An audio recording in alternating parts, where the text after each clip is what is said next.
আসসালামু আলাইকুম। আজকে গেম প্লে নয়, কিছু সত্যি কথা বলতে এসেছি। আপনাদের সবার কাছে আমার একটা অনুরোধ, আজকের কথাগুলো দয়া করে একটু শেষ পর্যন্ত শুনবেন। বিশেষ করে যারা ফ্রি ফায়ার খেলেন তাদের জন্য আজকের এই কথাগুলো অনেক বেশি গুরুত্বপূর্ণ, তাই একটু মনোযোগ দিয়ে শোনার চেষ্টা করবেন। বন্ধু, আপনি যে এই ফ্রি ফায়ার গেমটা খেলছেন, একবারও কি ভেবে দেখেছেন এই গেমের পেছনে আপনি এ পর্যন্ত কত টাকা খরচ করেছেন?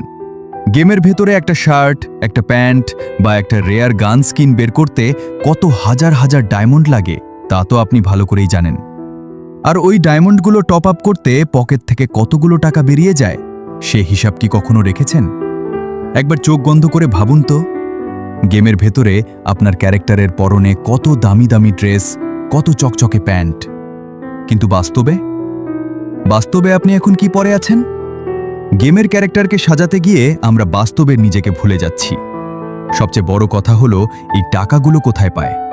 আপনার বাবা অনেক কষ্ট করে রোদে পুড়ে ঘাম ঝরিয়ে এই টাকাগুলো আয় করেন, আর আপনি সেই কষ্টের টাকাগুলো অবলীলায় গেমে উড়িয়ে দিচ্ছেন।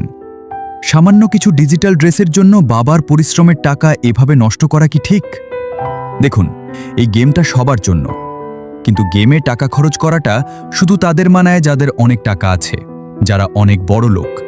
কিন্তু আমরা যারা মধ্যবিত্ত বা গরিব পরিবারের সন্তান, আমাদের কেন এই প্রতিযোগিতায় নামতে হবে? আমাদের কাছে প্রতিটি টাকার অনেক মূল্য। গেম খেলুন বিনোদনের জন্য, মন ভালো রাখার জন্য, কিন্তু বাবার কষ্টের টাকা এভাবে গেমের পেছনে নষ্ট করবেন না। গেমের আইটেম আপনাকে সাময়িক আনন্দ দিতে পারে, কিন্তু দিন শেষে বাবার হাসি মুখটাই আপনার আসল সম্পদ। আশা করি কথাগুলো বুঝতে পেরেছেন। যদি বিন্দুমাত্র বিবেক নাড়া দিয়ে থাকে, তবে আজ থেকেই সিদ্ধান্ত নিন। সবাই ভালো থাকবেন, আর আমাদের ইমোশনাল গেমিং FF ইউটিউবে এরকম গুরুত্বপূর্ণ ভিডিও ছাড়তে পারি আমার জন্য দোয়া করবেন।